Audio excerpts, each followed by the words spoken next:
Hello, good afternoon, and thank you everyone for joining us for the Reconnect, Reflect, and Renew Facebook Live conversation series. This is the third and final session of this three-part series that is being hosted by the National Training and Technical Assistance Center for Child, Youth, and Family Mental Health, or NTAC, in observance of Mental Health Awareness Month that is observed during the month of May. As our event's title suggests, this year is themed Reconnect, Reflect, and Renew. And during the past two discussions, we reflected on the challenges and needs of the past year, reconnected with professionals as they shared information about maintaining the mental health of young people and their families, and renewed our commitment to building strong and equity-driven systems of care. My name is Eve Kucharski, and I am a change specialist at Change Matrix, and I will be moderating today's event. During today's session, our month's goals of reconnection, reflection, and renewal will be showcased through my wonderful fellow panelists, a recent high school graduate and social worker, who will share their unique lenses and expertise regarding children's mental health and the work surrounding that. First up, I'm joined by Angie Stevens, licensed as both a clinical social worker and mental health practitioner. She has over 20 years of experience serving economically and culturally diverse youth and families across multiple systems of care, including child welfare, behavioral health, and healthcare and education. She's skilled at collaborating with others on the ground in crisis situations, understanding how to maximize all the resources available to solve the problem or create potential solutions. And also, as the daughter and guardian of someone diagnosed with schizoaffective disorder, Angie is well-versed in the impacts of the psychological wounding that comes with bereavement and trauma. She's currently serves as a school social worker at a level 3 behavioral school. I'm also joined by Najoni Denitsosi Gomez, a high school student who will be graduating ASU Prep Digital this upcoming Saturday with a 3.8 GPA. Congratulations, as well as a graduate from Phoenix College with a 3.8, and she'll be headed to Dartmouth in the fall. Najoni volunteered with Native Health and was just hired by them this summer in a cultural outreach role with an impact on curriculum focusing on the pandemic. There, she had experience putting together vaccine packets, reorganizing rooms, volunteering in the community and in the Navajo Reservation. And she is passionate about education and Native American studies and wants to create an education system long-term. That is her goal. And she also wants to be respectful and acknowledge other cultures while doing this work. Thank you for that. And I'd love to throw it to you, Najoni, to get a little bit of your background. What drew you to this work, and just to learn a little bit more about you from you.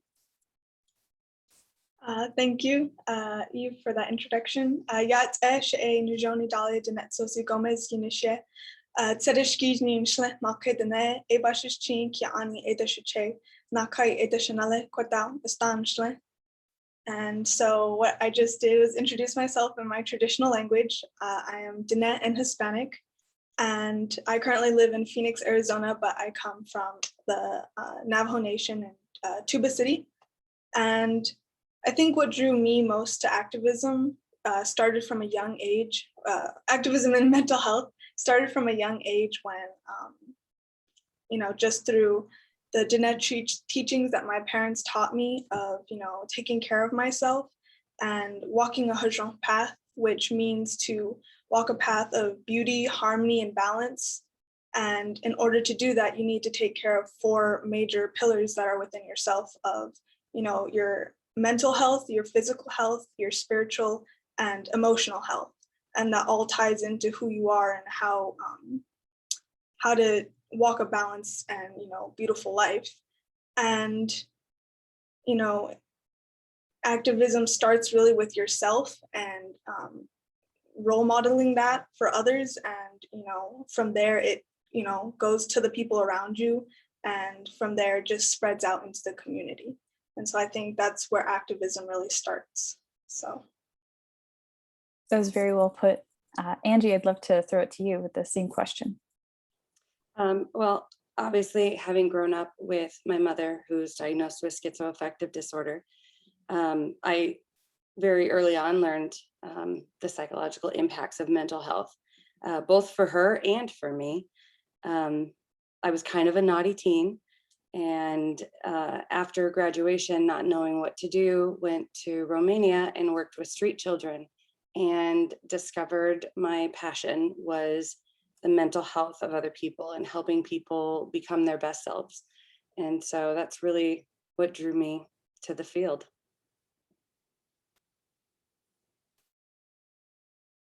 Perfect. Well, thank you both for that. And incidentally, Joanne has mentioned in both this chat on Zoom, if you're a Zoom participant, and on Facebook Live, if anybody in the audience has a question for our panelists, please feel free to share that. So I think I'd love to start and get your backgrounds. We talked about that, but in the work that you do, and in your case, Najoni, as a student and your activist work, what are some of the special considerations for working on mental health issues with the demographic where you work? Angie, I'll ask you to go first on that one.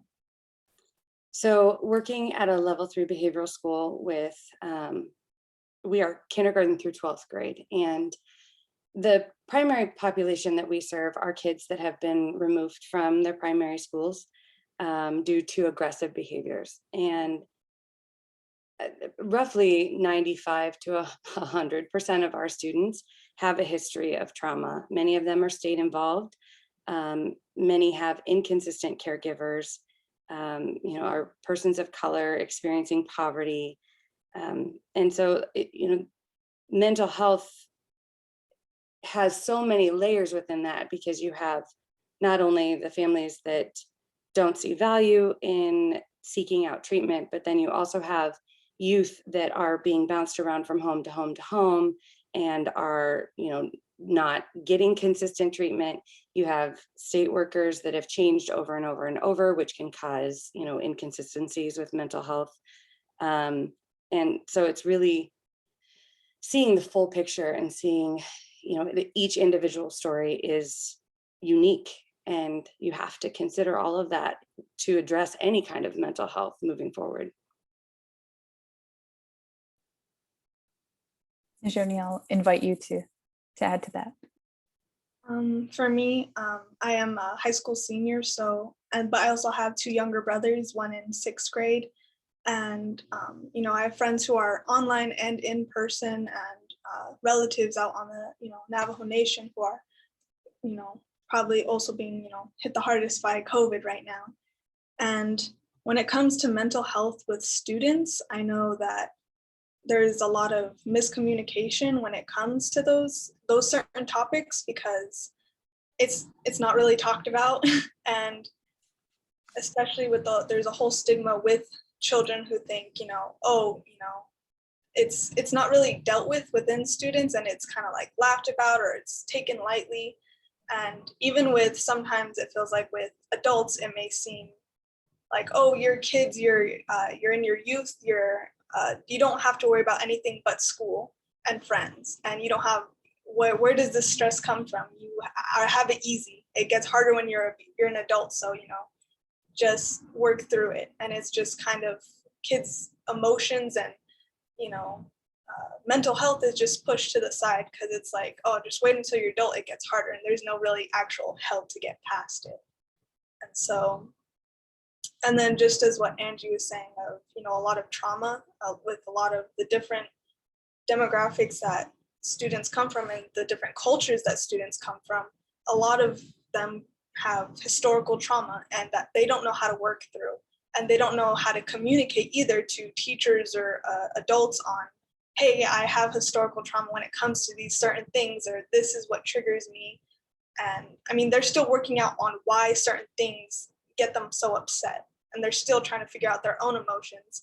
And it just makes it even harder when, adults or certain people in positions of power just push aside their trauma as, not non-important. So. Angie, I saw you nodding. I was curious. Well, because you're 100% right, Najoni, and it's that whole stigma surrounding mental health. We're still in an age within our society that, even though we have advanced, there are still people who interact with my mother and see her as the crazy lady on the corner, because she doesn't do things your typical way. And unfortunately, mental health stigma still has, the existence within our kids and within their parents, that even if they need it and want it, they won't seek it out. And you go to the doctor if you're sick. Why not receive the mental health services? Why not have that a regular conversation everywhere? That's my opinion, the healthiest way we can advance as a society.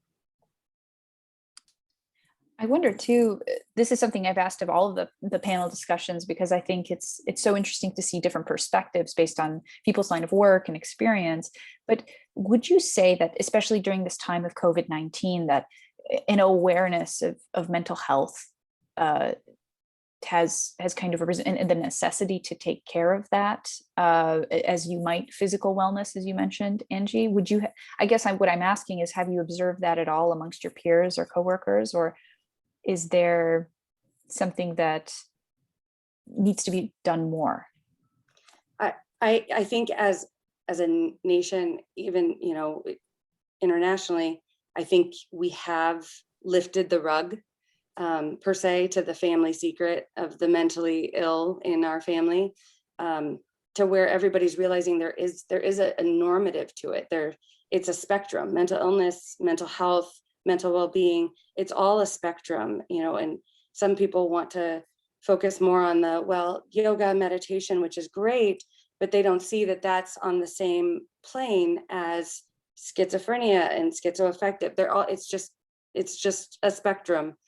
And I think it's fantastic that COVID was able to reveal a lot of that for people, because we experienced the same, in many ways, the same mental health stressors together. And so it wasn't, I can judge you and you can judge me. It was, we're all in this together. So there's almost that shared trauma that connected everyone to move forward together. Yeah, I completely agree with, just how COVID has really brought out the flaws within all of the systems that we have in place currently. But I also think we also need to acknowledge the fact that a lot of cultures already had a lot of these things in place beforehand, even pre-colonization. We all had our own systems and way of taking care of ourselves, not only physically, but mentally, spiritually, and emotionally. But then through, colonization, a lot of those traditions, not necessarily have been lost, but just haven't been prioritized. And so in Western education and Western medicine, Angie's right, it's not taken into consideration that, hey, there's multiple spectrums and ways of getting health and getting help. It's not, when you go to the doctor and you ask for a diagnosis and you get help that way, honestly, you're really missing the emotional side of things and the spiritual healing and the mentally healing. You're getting yourself helped and helped physically, but not really in all the other places that you need help to fully heal from something that's traumatizing or that's happening to your body. And it's something that I think the Western world needs to start doing, is kind of communicating with those other communities and realizing, hey, we're not going to always be right. It's not, everyone has a way of healing, and to allow space for everyone to have their own way of healing, instead of thinking we all need to have one dominant way to do things, when that's not true for everyone. I appreciate you bringing that up, Najoni, because I've heard from other providers that truly the best way to kind of approach communities is to ask them what they need, and kind of attempt a more holistic approach to just healthcare in general, which does include mental health. I'm curious, from both of your perspectives, what are ways that you think that providers, and I'm speaking also to maybe your direct experience at school, Najoni, could provide those resources to connect with youth on that holistic level, to take into consideration that this Western way might not be the only way, for instance. And anybody who would like to start on that one. Angie, do you want to go first? Sure. I think it all just starts with a conversation and a relationship. Coming up with a umbrella, a blanket. This is what you do when a student has a mental health struggle. This is what you do when a student has suicidal ideations. It's good to have that, at least that guideline, but it isn't the best practice, in my opinion, because everybody's different. Everybody's unique. Everybody is their own expert on their own life, and whatever their perspective is how you need to approach the situation. What I think is going to work for you is not necessarily going to work for you if you don't agree. And so connecting people with the resources starts with saying, kind of that idea of, what is it you need? Where are you hoping to go? Who are you hoping to become? What are you wanting to heal? What are your beliefs? What are your strengths? What are your perceived weaknesses? And kind of putting all of that in a pot and together saying, well, this is an idea that I have. What are your thoughts? Would you like a mentor? Would you like therapy? No, I hate therapy. Okay. Would you like, whatever it is, but it has to be individualized. Otherwise it's not going to work. And it has to be their idea. And I agree with that. Kids need to be more involved and be able to be vocal about what it is that they actually want. And because I know that school isn't going to be able to understand and know where everyone's coming from so many diverse cultures, it's understandable as to how they're not going to always have the answer. And I think that's where it really starts, is schools acknowledging, saying, hey, I know we're the adults here, but we don't know the answer because, we just don't, and that's okay. And also normalizing that, saying, I don't know. I think a lot of the times, schools may feel pressure to feel like they have to have all the answers because they're the adults, but we need to acknowledge that not one singular person is going to know everything, and that's okay not to know. And on top of that, we also need to understand that students for the longest time have never been given a voice in these certain areas, especially when it comes to their mental health or to their education. They've always been told what to do. So also understanding that kids need to be taught how to advocate for themselves and how to figure out what their strengths and weaknesses are. Because for me, it took me the longest time to figure out those things because I wasn't taught that in school. I was taught that through my traditions and through my parents constantly telling me, how do you feel about this? What do you think about this? It takes a long time to be able to create those habits of knowing how to think about things critically and to really create your own voice on how you actually do feel about certain things.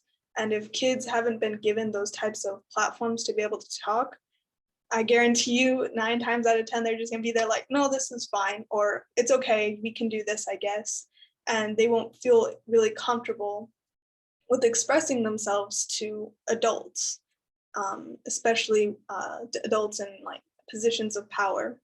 So just to be cognizant that we need to work towards helping kids find their voices. They're just not going to know what to think straight away. 100% agree with you, Najoni, because there are so many kids that are told to not express their opinions because they don't do it the right way. At least with my students, many of them have not learned appropriate ways to express themselves. So it's listening to what's behind what's being presented. I say, well, I don't want to do that. Well, what is behind there? And then teaching them the healthy way. And I think sometimes as schools, we assume that these kids have healthy,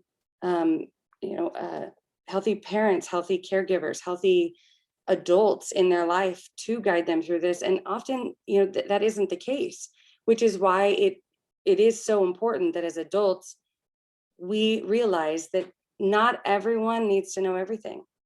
And like you said, Najoni, being able to say, I don't know, but you know what? I'm right here next to you and we're going to figure this out together. I can't tell you how far that's gone with however many kids I've worked with mental health. I'm curious too. So because of COVID-19, you've probably seen very specific instances of, over this past unique year of, mental health struggles. And also you, Najoni, you had the unique experience of transferring schools during this time. So you've had kind of an inside look for in-person schooling as well as online schooling, right? I'd love if you could maybe talk about the different ways and maybe different feelings that you and your peers might have experienced during that time, during this past year. For sure. It's been very challenging to have to, not only navigate a new type of learning, but also have to deal with the amount of loss that a lot of me and I know a lot of other of my friends and family are going through. And, just during this time, it was, for me, I know it was difficult just because not only were we dealing with loss and family, but it was also having to deal with navigating the online system and, what goes into all of that, the amount of work and time that it takes to keep up with school, but then at the same time, keeping that motivation. I know for a lot of students, going to school and having a place to go to learn was a huge motivator. To be able to leave the house and to go to a place of learning and to be around friends who could help push you, even if it's just a little nudge, was extremely helpful and what got a lot of students to even go to school. But when you take that away and you're at home by yourself and that's the only motivation you have, it can be hard to keep up with school. So I knew a lot of people who just completely stopped showing up to classes and who stopped just completely, failed a lot of their classes because it was so hard to keep up with that transition. And on top of that, it felt like sometimes, even with some of the teachers, it was always constantly, every class that I had gone to was like, hey, we get you're going through a hard time. These are stressful times for everyone. Here's work. And it's just like, they just said that, but they didn't really mean it in what was going through the classes.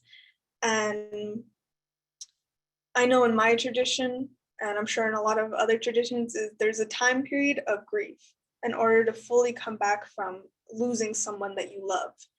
And it's 4 days of reverence after that person has passed on and just praying for them and to really let go and to be, to just regroup after that and to help that person to go back to the house of dawn and to just be able to fully come back from that. And this time, there was a huge, miscommunication, I guess, with teachers where they thought because we were at home, we had more time to do certain things. And in reality, it felt like there was just no time to have the space to heal from those deaths and that huge grief traumas of having so many people pass away and also not being able to really do much about it or see those people before they pass away because it's not safe, and having to look out for your families. And so for a lot of people, it's just dealing with the loss of so many people and then not being able to recuperate from it. And so when you do finally get to rest, it's not really getting to rest because you just have all of this flood of emotions of grief. And sometimes it can be too much to where it leads to suicidal thoughts and to that kind of thinking and mentality because you're not able to really ever catch a break. And so I think that's what a lot of my family and friends have definitely gone through during this time. Angie, have you observed with the students that you work with a similar sort of feeling of there's not enough time to complete assignments, or has the feeling been maybe different that you've observed?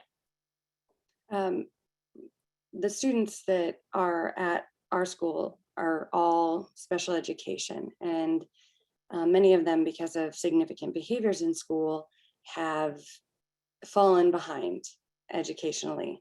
And I would say that online learning was very difficult for most, if not all of them, because having a hard time understanding assignments with a teacher in front of you, and then you put that layer of, now I have to learn online. Then, you add on teachers that may not have as much experience with electronics, may not have as much experience, with seesaw and all of the ways that the kids are now learning, and having to adapt to that while teaching the children to adapt to it and not knowing all the answers themselves. And it was tough. It was tough. I'd say our school was one that tried to stay open as much as possible, which was good and not, because you're nervous, obviously, with COVID, and it was hard. Still is, really. Yeah, I appreciate you sharing that, and that's an interesting perspective too, right? Because for some students, at home learning can be a really positive thing. It might allow for a reprieve from bullying or some other issues that maybe they have at school, because that environment is not the most conducive to their learning. But vice versa, of course, is true. And so I was curious also, there are a lot of transitions that occurred this year as far as students transferring from, okay, now we're in an online environment, now we're in an in-person environment, and back in some cases. And that in and of itself, change in and of itself is tricky to maneuver at any age, truly, but from a youth perspective, it can be really daunting, since one has no frame of reference. So I'm curious, what were ways, I guess, in Najoni's case, that you dealt with that personally? And then for you, Angie, how did you kind of help your students to maneuver those shifts when possible?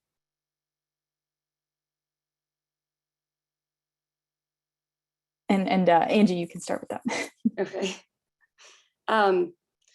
It was tough because there were a couple occasions where we just had to shut down for a couple weeks because we don't do substitutes, and if a couple of the staff happened to test positive, well, then we had to shut down, and it was like literally a few hours notice. And there wasn't a ton of preparation for our students. Now, many of them do know that they can, email and communicate with us that way. But it did kind of leave them hanging in ways that I wish there was another option. So, a lot of it came afterwards, more of those conversations, because you would see kids acting out more, not able to handle all those big emotions. And once you kind of get that, and you learn your students, having those conversations of saying, hey, how are you? How was that for you? Some of the kids were like, I loved it, I don't want to be back. Well, okay. Other kids are like, it was awful, I want to stay here because there's too much chaos, I can't stand my sister. So it's really just, again, meeting them where they're at and having a discussion as adults and saying, did this work? Did this not work? Is there a better way we can handle it next time?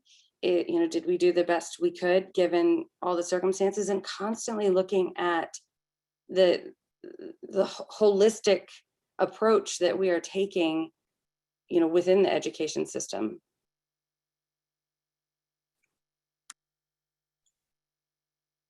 I know for me, switching from, because it went from my junior year, I was in person, and then COVID had happened and we switched to online school.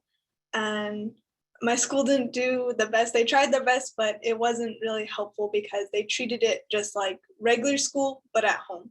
So you were on cameras like all day, taking your classes, and then at the end of the day, you still had homework. So it was just really stressful and super tiring and draining because you're sitting in front of a camera all day, and then at the end of the day, you still have homework and stuff to do. And so after like I think it was 2 months that we were online, it was so draining that I was like, I don't want to do this again. So I was like, my mom and dad helped us to find a better school that was, really meant for online. So luckily I was able to transfer over to an online school in time. And at that online school, it was completely different, and it was really good. And of course, just like every school, it has some of its weak points. And it gave me room to be able to be more in charge of my time and my learning. And that's where I was really noticing like the normal education system that we have in place. It isn't like that. It doesn't actually prepare you to go to college and to be ready to be an adult, because through the schooling system you're just told, hey, these are your classes that you're going to take, this is how you're going to be learning, and here's the times you have to be there, and this is when you're done. And you do that for 4 years, and then you go to college, and it's the exact opposite. You have one class maybe or 2 or 3 classes a week, and then the rest of the time is up to you. And so it's just funny how the education system, just once you turn 18, they expect you to know how to be an adult and to do those certain things. And that's what I had to learn through going to online school. And I think that I've been so grateful for that, to be able to learn that before I have to go to college. But at the same time, it was really stressful and really hard during this time to have to navigate through that while, during the pandemic. But it taught me how to learn. I had to relearn my whole situation of how I approach my schoolwork and how I retain it and how I actually engage with my education, so that I'm able to understand it for myself rather than just memorizing things and then regurgitating it for a test. I felt like the teachers really helped me to really hone in on that skill of learning and having a love of learning. And I had always known that. I've had like a couple points within my high school career where I've like really enjoyed my learning process because I've had really great teachers. But I feel like this year I really just was able to, class after class, just really work on how to learn and how to navigate through that. So that was definitely a fun but also challenging thing to get through during this time. Thanks for sharing that. I also wanted to just quickly mention, somebody in the Facebook Live chat asked, how did you care for yourself during that time? And I think maybe you touched upon it a little bit. It's just you taking the time to really understand the material and content in a way where you felt like you were retaining it, but you had the capacity to do that, which is fantastic. Yeah, I'd have to say I really started to connect with myself spiritually, and like those 4 pillars that I had mentioned before of mentally, physically, spiritually, and emotionally, and just really on it, decolonizing the way that I think and more coming to it through my traditional thinking and seeing it through the lens of my culture and the traditions that I've been taught. And I thought I was doing that before, but during COVID, I realized that I really wasn't, because I wasn't able to connect with it through myself because I hadn't learned how I learned. And so through doing that, I was able to find out also how I enjoy, resting, how I enjoy letting out certain emotions, how I do certain things. And through that, I was able to find ways of, when I'm running, to say my prayers when I run in the morning, and to also, I have access to reliable internet, so I was able to go to YouTube a lot with any questions that I had, because there's a ton of professionals on there who are in college and who are doing certain things and who are productivity, masters at what they do. And just finding what fits me best, and saying my prayers, speaking it into the universe, so that I can really, get things done, and just realizing how powerful my words are, and that, just speak it into existence. And if it needs to happen, then it will happen. And realizing that anything that happens to me is for a reason, and realizing that failure is an opportunity to grow, and that if something happens that doesn't exactly go my way, then that's okay. It's not the end of the world. I'm still alive, and I'm still able to learn from my mistakes. And maybe that was a lesson that I needed to learn in order to grow, so that the next time I try, I'll do better. And that it's a time when I'm actually mentally, physically, emotionally, and spiritually ready to do that thing. So it's just helped me to be more, gentle with myself. So. Yeah, no, thank you for sharing that. And I think it's so interesting too, what you talked about, like the resource availability, because I'm so grateful that was you had that, and then you also had these cultural traditions to almost fall back on, but also then use to really guide yourself in a way that seems to be really fantastically productive for you, which I'm so pleased. And I was curious too, Angie, though, because students' ability to complete work online or be in the classroom in maybe like a hybrid form of partially in person, partially online is impacted by their resource availability.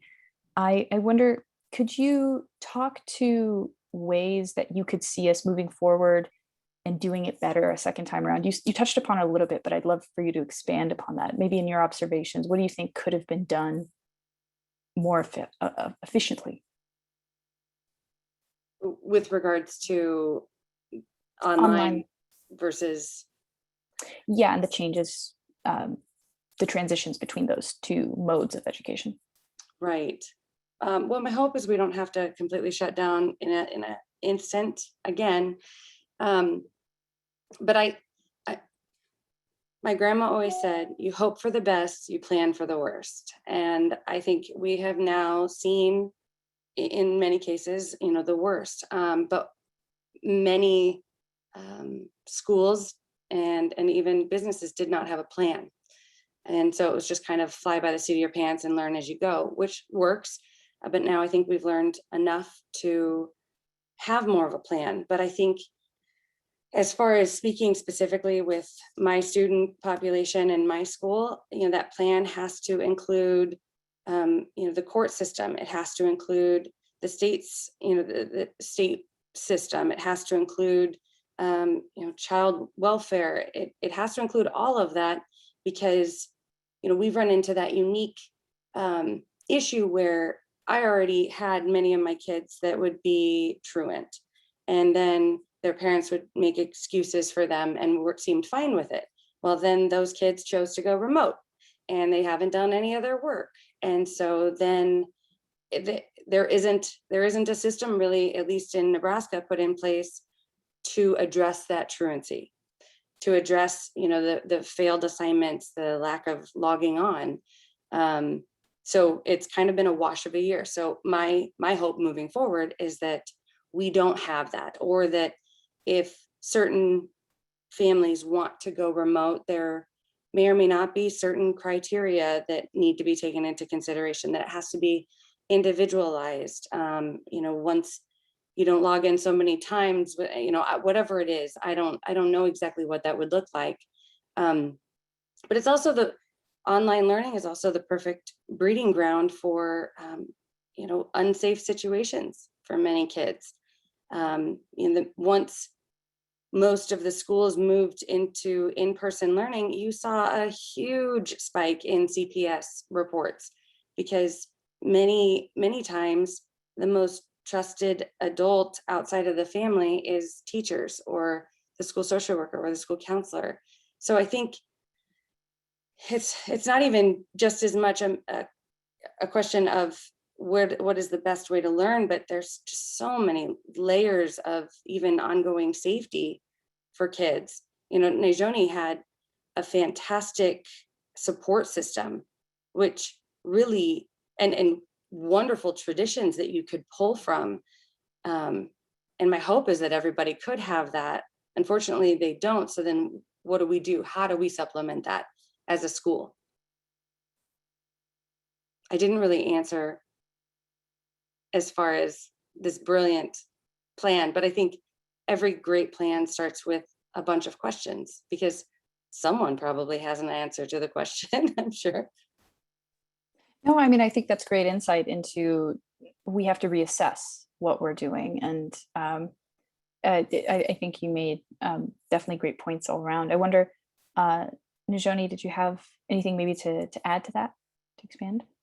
Just Andrew's like, yeah, we need to really rethink the way we have our education in place. I mean, it still really hasn't changed from when it first started, on just, having kids go through high school or going through their education. And I mean, high school was technically created for people who are going to be doing, jobs in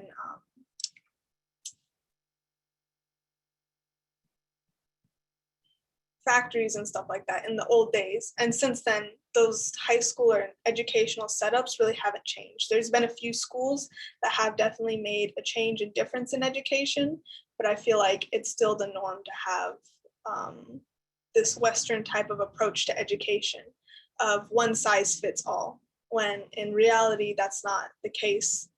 Like Angie was saying, all students are different and have different ways in how they approach learning or find learning enjoyable.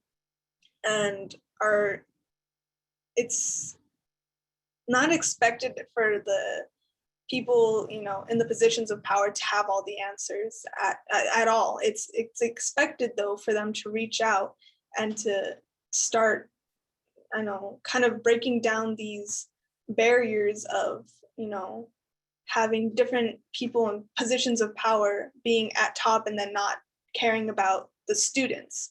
It seems more of like a corporation, if anything, where the students' voices aren't heard. And neither are some of the teachers. I've gone to schools where I've had really amazing teachers who want to do so many great things in teaching us, but are limited because of, certain, things that are put in place, because it takes a little bit more effort than it would be to just stick to the regular plan of what the curriculum is supposed to be. And so I know teachers are also limited to how they teach. And I think through going to this online school, it's really shown me that there are other options rather than just the traditional high school. But it's just easier that way because that's the way it's been for a long time. And I really hope that this pandemic has really showed that our education system needs to change. Well, it has shown that it needs to change, but I hope that from this, those people in the positions of power realize like, yeah, we're going to change as well, and not just hope for things to go back to the norm, which is impossible to happen because, life is forever changing. There's no going back to how things were. It's forever changing and evolving. And so it's kind of silly of us to think that we're going to go back to the way things are when that's not the case in life at all. So. Yeah, I appreciate you sharing that. And we got a comment in the chat that I think relates to what you are saying. And it was, what would a decolonized education system look like to you? For me, I think a decolonized education system would be just inclusive. I think for a lot of my years of going to school, it's always felt like I've come into spaces, but I felt like I needed to leave my culture and identity outside of the classroom. When I would go into my high school classes, it just felt like that part of me wasn't seen. And for a majority of my younger educational career or life, I was able to go to a Montessori school, which they kind of work more towards being culturally inclusive. But unfortunately, it is a little bit more of a westernized. It is still westernized and has Western concepts. And unfortunately, sometimes they will take from other cultures without really acknowledging them. And just kind of mushing them all together without giving really respect to those cultures. And so at that same time, it also felt a little bit hard to do, because for me, when you're a part of those certain things as a kid and you're, involved in some of these type of cultural things that you're like, that doesn't feel right to be involved in that, because that felt like that's disrespecting that culture. But still having kids do it, so you have to make sure you're still doing it respectfully. So that's where it comes into play, where we need to just be inclusive and have those voices be heard, rather than just taking over, but also teaching teaching communication between students, adults, and other cultures, and leaving room and space for those cultures to come in and bring their own input. And I think in order for that to happen, we need to be more open to change. There's a huge stigma, I think, against change, in that once an idea is made and it's finalized, then that's it. But in reality, you're going to get more and more students come through, and you're going to have more and more ideas and ways to better that. So it's not just one way and it's like, all right, we did it, it's good, we don't need to ever change it again, let's move on. It's forever evolving and changing. So I think that's one way of approaching a decolonized schooling system. So it seems really from what both of you have been saying is that the unique situation that we're in because of COVID-19 has really helped us reassess and given us kind of an opportunity before we, quote, go back to normal, and see, what is going to be the process going forward. So do you see opportunities, I'm curious, Angie, for kind of renewal in that education landscape that you could offer personally your students, or maybe from like a district-wide level? Yeah, I think this affords us a ton of opportunities, but it requires a lot of people to take risks, to be open to change. Like Najani said, it's people are afraid to be vulnerable often, and truly learning is a vulnerable process, and even learning about different cultures. If you're a teacher standing in front of the classroom, who says that has to be the mode of teaching? Why can't it be, let's sit down, let's have a conversation, let's all learn from one another? I'm guiding the conversation, but you know what, Joni, tell me about your experience, with your culture. I'd love to learn, other people would love to learn. Obviously, don't put kids on the spot, that would make them very uncomfortable, but allowing that conversation to flow, and realizing that kids are a lot more than tests.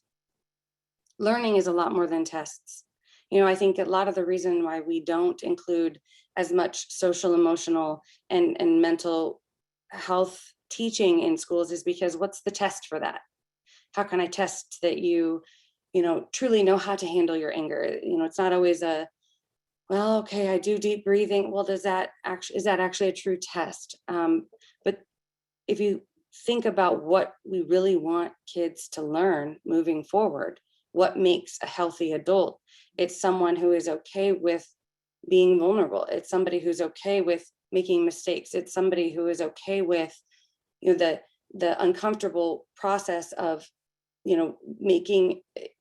having to apologize, having to deal with the conflict, having to deal with sudden, I have to do in-person learning.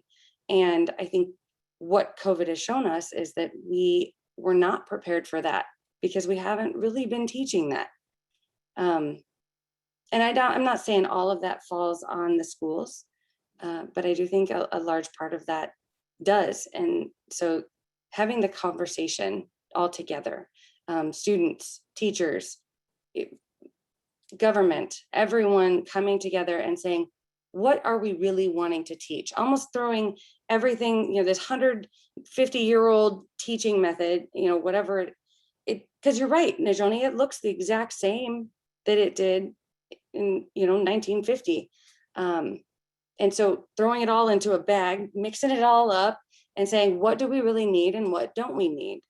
And then devising it from there.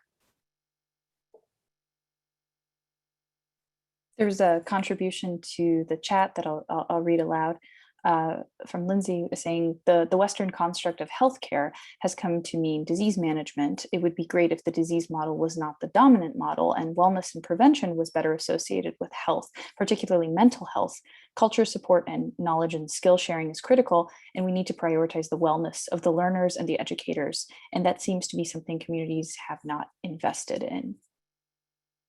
I wonder, does that for either of you, it really seems to echo what you were just saying, Angie. It does, because I think a lot of times we as a society, and not everywhere, but we have often been reactive instead of proactive, because how do you put money in proactivity? How do I prove that, teaching kids about social emotional learning, how do I prove that that is beneficial to top dollar, money down, without needing years of research or years to show, because you can't toy with humans. So yeah, changing our language is very, very important, away from that disease model to the wellness, not saying mental illness, even mental health has its stigma. What are we doing? What do we want to do? We want to create healthy minds. That's it. If we're creating healthy minds, then we're teaching everything. We're teaching what a healthy, holistic individual looks like. That's your physical health. That's your mental health. That's what were your 4 pillars, Najoni? Your physical, your mental, your social. Yeah, your physical, mental, emotional, and physically, or mentally. Yes. Yeah, that's creating healthy minds right there. Let's use those 4 pillars and then put whatever kids need to learn within that. Yeah. And I think especially within Western healthcare, there's no space in tradition, there's this ceremony that you do when you have kind of gotten off balance and when you just need to go back to walking on that path of forjon. And the way that it works is the community comes together and there's a medicine man, and the patient, who is the person who needs that help, is the patient of the ceremony. And so everyone comes together and they sing songs of prayer and, help to give them that energy that they need to get back on that path. And so it's the community coming together and those strong words that come to help give to that person so that they can get back on track with where they want to be in life. And it's normalized within that community to make sure you do that. But I don't think within Western culture, it's like the only way to get healthcare is through those systems of going to a doctor and doing those certain things. And cultural health isn't really acknowledged.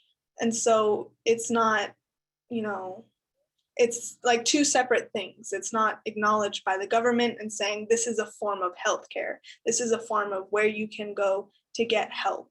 And so the medicine men in our community are acknowledged in that way by the government, and they're not really known about. But within our communities, they have been so helpful in us healing ourselves from years of trauma, so that, I've been able to be a part of those ceremonies since when I was in my mom's stomach, so that when I was brought into this world, it'd be done in a good way. And I had my first, we have a ceremony for when, children have their first laugh. And when kids say their first words of, it's their first real talk of being able to say, hey, this is me and this is who I am, and I'm able to contribute to this world because I'm able to talk now. And so it's just making room for those cultures and their ideas of health and what that means for them. I just want to comment quick. I think you said something so important about the medicine man helping, the community coming around and helping that person to get back to where they want to be. Mm-hmm. I think that's the language. It's not, we think children need to learn this and do that. It's where do they want to be? It's allowing kind of that voice, the voice amongst schools, amongst communities, amongst individuals, amongst nationally. Where do we want to be? Yeah, thank you both for those comments. And we only have a few minutes left, but really quickly, Joni, I think I asked Angie this, essentially, what would renewal look like to you? And you've definitely touched upon it, but I wonder, was there maybe a system or something that you went through while you were at school that you thought was something that maybe could continue forward, or maybe you would like to see more of that perhaps already exists? And if it doesn't, then that's something worth noting as well. Yeah. I think I've had little patches of schools where I've gone to where they've done such a great job with making kids feel inclusive. During the Montessori program, there were a couple of times where I'd have teachers who were genuinely interested in my culture and allowed me the room to share that with my classmates. And throughout high school, it has been a challenge. I haven't really been able to find a school or a space where I feel like being Native American and Hispanic has been really, celebrated and allowed for those voices to be heard. And in fact, it's been the opposite of having racism and, discrimination. And I think one of the most recent that I've had is through Phoenix College. I was able to do a program called Hoop of Learning, Hoop of Learning, allowing me to take college classes at Phoenix College. And that's a program for Native Americans. There's also another one called ACE, and that's for, I think, Hispanic students. But I took the Hoop of Learning program for Native Americans, and they were just really helpful in, telling me hey, we're here for you, especially during the pandemic. They offered a ton of resources to us and said, and I think the biggest thing is webinars, things like this. They really utilized that and said, hey, this webinar is happening this weekend. This psychology professor is going to be talking about this, and just saying, hey, these are where you can go to learn more about mental health. So I actually ended up taking a webinar that taught me so much about having and creating your own growth mindset and how to approach this during this time, how to still come out with even stronger abilities of self-care. And I think that was really amazing and really helpful for me, was just sharing those resources and, not seeing me as just another student, but seeing me as another person. And instead of having that barrier of oh, I'm the adult and I'm the student, it was more of this is where I am at in life, and this is where I am at in life. And we can still work together. There doesn't need to be an age gap or a difference or a hierarchy of I'm, ahead of you or anything like that. And so I think that was really awesome. Thank you. And I just like to say thank you both, truly, Najoni and Angie, for taking the time to share your expertise on these topics. And I'd really like to also thank the audience for tuning in and your wonderful, insightful questions. I think they really helped our conversation and provided some depth. So I just want to express deep appreciation for your attention as we've highlighted the importance of children's mental health awareness this month. And we're so glad to be able to get expert insight on maintaining it, not only during COVID-19, but also during the month of May, the pandemic and beyond. So if you missed any of our previous discussions and would like to watch them, or even just reflect on something you've seen before, please visit the NTAC Facebook page or learn more at ntacmentalhealth.org. I'd like to say take care and have a wonderful weekend, everyone. Thank you. I really appreciate this opportunity. So thank you. Thank you. Najoni, it was so great to meet you. It was nice meeting you too. Thank you. Thank you. Have a wonderful, wonderful day. Bye.